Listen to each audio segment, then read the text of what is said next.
Quitting alcohol and quitting any drug really is one of the hardest things you will ever do in your life. However, in my experience anyway, it is one of the most rewarding and one of the greatest things that you will ever do in your life. Not just for yourself, which is the most important, but for every single person that cares about you and loves you, your friends, your family, all those in your life that you care about. They will all feel and see the benefits of this journey that you're going to make to get sober. Early sobriety is a minefield. It is a difficult time for anyone that has serious issues around drugs and alcohol. In this video, I'm going to share 3 top tips that will help you in those early days to stay sober and to get through that difficult first couple of 3 months maybe, or even longer in some cases, that you're going to experience.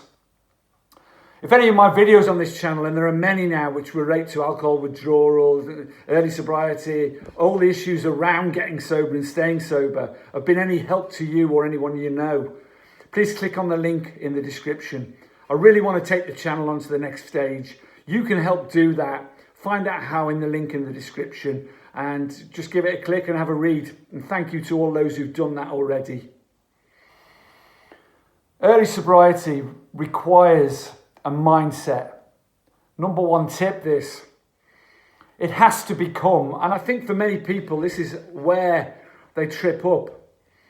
It has to become your number 1 priority. It has to become the most important thing in your life. It has to become life or death, because it is life or death.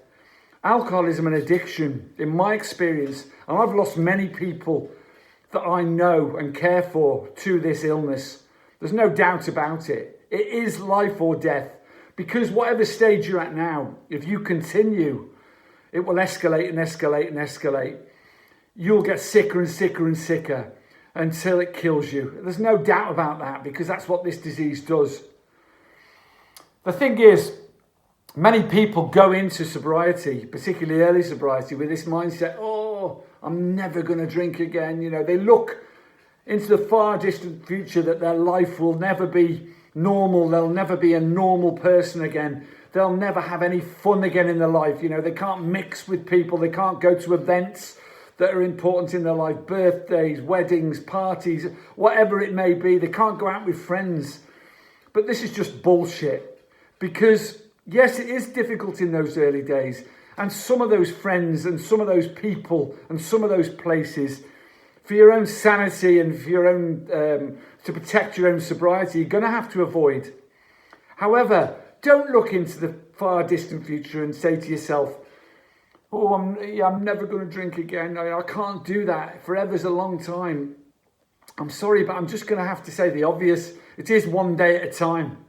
You know, and this mentality, and this was difficult for me for many years. I couldn't grasp hold of this, because all you really have to think about is not picking up a drink for the next minute, second, and seconds. Sometimes you just got to hold on, because life will kick you in the teeth. You'll have ups and downs. You'll have shitty times. You'll have great times.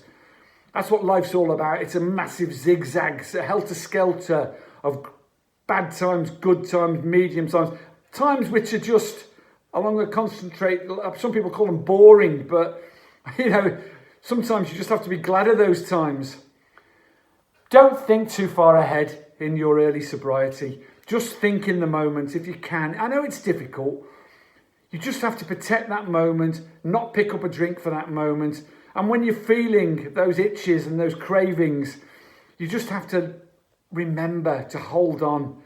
This too shall pass is the saying, and it's very true.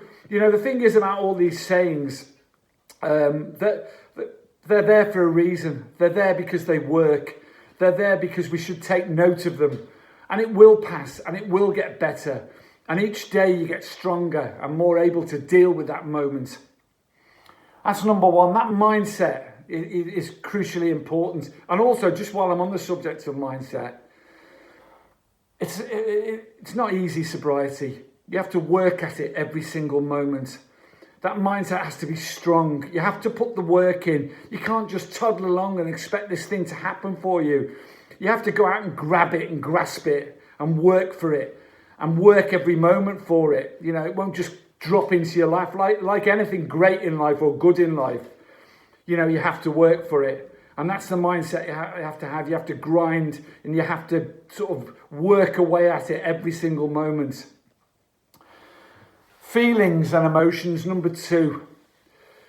Someone said, you know, the greatest gift of sobriety is that you'll get all your feelings and emotions back. And the greatest curse of sobriety is you'll get all your feelings and emotions back.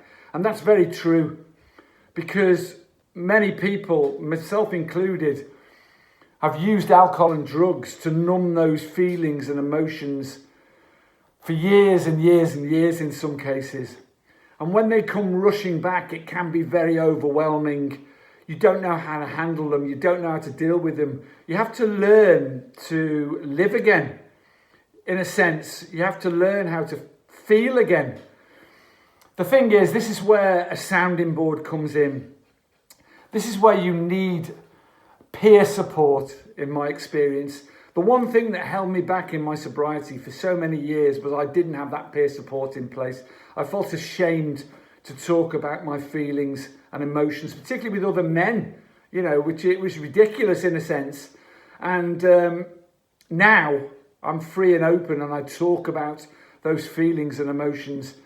And it's the greatest thing that's ever happened to me. It's freed me up. If I'm struggling in a day, I'll pick up the phone and talk to someone who understands the way I'm feeling.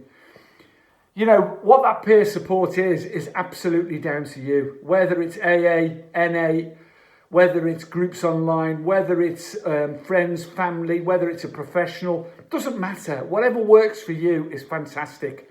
The thing is, that has to be in place. You have to unload those feelings, sometimes several times a day or more. You know, the more you unload them, the easier they are to deal with. And if you share them, they become less aggressive, if you like. They're less overwhelming. And little things which seem massive become little again. And that's really important in sobriety, particularly early sobriety. And I suggest you put that in place as soon as you can. Peer support. Number 3, environment. You know, I don't want to be a product of my environment. I want my environment to be a product of me. So many people go back to those environments which are threatening them, you know, particularly or threatening to them in early sobriety.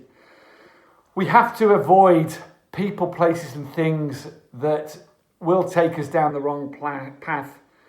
I created a safe environment in my house where there was no temptation, no alcohol, nothing that could take me, you know, down that path again. It's like a diet, isn't it? If you've got cream cakes in the cupboard and you're going through a vulnerable moment, you're on a diet, you're going to reach for the cream cake. And it's the same with alcohol. You know, because you'll start negotiating with your brain. One won't hurt me. One will kill you. One will take you back down a path which, you know, is a road to disaster. So just don't have it around you. Don't mix with, and some of those friends that aren't good for you. Some of those friends that say, come on, what's up with you? Come out for a drink, you know, what's up with you? What ridiculous things. You know, they're not real friends. You're going to have to make some tough choices.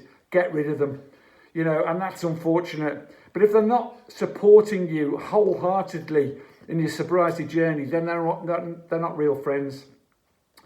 And that counts for family sometimes as well, I'm afraid. And that's the case.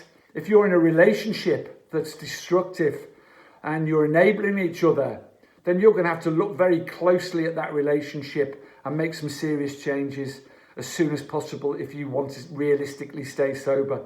There's no doubt about that.